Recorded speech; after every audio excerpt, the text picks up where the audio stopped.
आश्विन मास के शुक्ल पक्ष की पूर्णिमा शरद पूर्णिमा के रूप में मनाई जाती है। शरद पूर्णिमा को कोजागरी पूर्णिमा व्रत और रास पूर्णिमा भी कहा जाता है तथा कुछ क्षेत्रों में इस व्रत को कौमुदी व्रत भी कहा जाता है।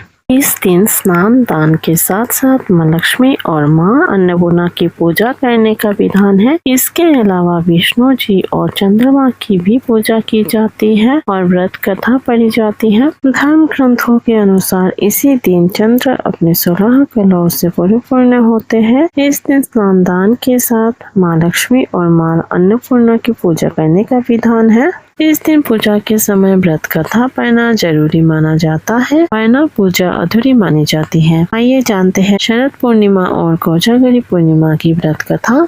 शरद पूर्णिमा कथा। पौराणिक कथा के अनुसार एक नगर में एक ब्राह्मण रहता था। उसकी 2 पुत्रियां थी। उसकी बड़ी पुत्री हर पूर्णिमा का व्रत किया करती थी, जबकि छोटी बेटी चंचल मन होने की वजह से कभी भी व्रत पूरा नहीं कर पाती थी। दोनों के जवान होने पर ब्राह्मण ने दोनों का विवाह कर दिया। कुछ समय के बाद बड़ी बहन को एक सुंदर पुत्र की प्राप्ति होती है, लेकिन छोटी बहन के कोई संतान नहीं हो पाती है। इसके साथ ही उसके पति के कामकाज पर भी बुरा असर पड़ रहा था। ससुराल वालों को जब समझ नहीं आ पाता है कि इस बुरे माहौल की क्या वजह है, तब वह घर में ज्योतिष को बुलाकर पूछते हैं इसकी वजह क्या है। तब ज्योतिष बताते हैं कि इन सब की वजह पूर्णिमा व्रत का पूरा न रखना और अधूरा छोड़ना है, जिसके कारण तुम्हारी संतान पैदा होते ही मर जाती है। अगर आप पूर्णिमा का व्रत पूरा करेंगी तो आपका संतान मरेगी नहीं।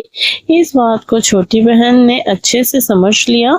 छोटी बहन ने पंडितों की सलाह पर पूर्णिमा का पूरा व्रत विधि पूर्वक किया। बाद में उसे एक लड़का पैदा हुआ, जो कुछ दिनों बाद ही फिर से मर गया। अपनी बहन से मिलने के लिए बड़ी बहन आई। ऐसे में छोटी बहन ने एक पाटा में अपनी मरी संतान को रखकर कपड़े से ढक दिया और फिर बड़ी बहन को बुलाकर लाई और बैठने के लिए वही पाटा दे दिया और उसी के ऊपर अपनी बहन को बैठने के लिए कहा। जैसे ही बड़ी बहन उस पर बैठने लगी, जो उसका घाघरा बच्चे को छू गया। बच्चा घाघरा छूते ही रोने लगा। तब बड़ी बहन ने कहा कि तुम मुझे कलंक लगाना चाहती थी, मेरे बैठने से यह मर जाता। तब छोटी बहन बोली कि यह तो पहले से मरा हुआ था, तेरे ही भाग्य से यह जीवित हो गया है, तेरे पुण्य से ही यह जीवित हुआ है।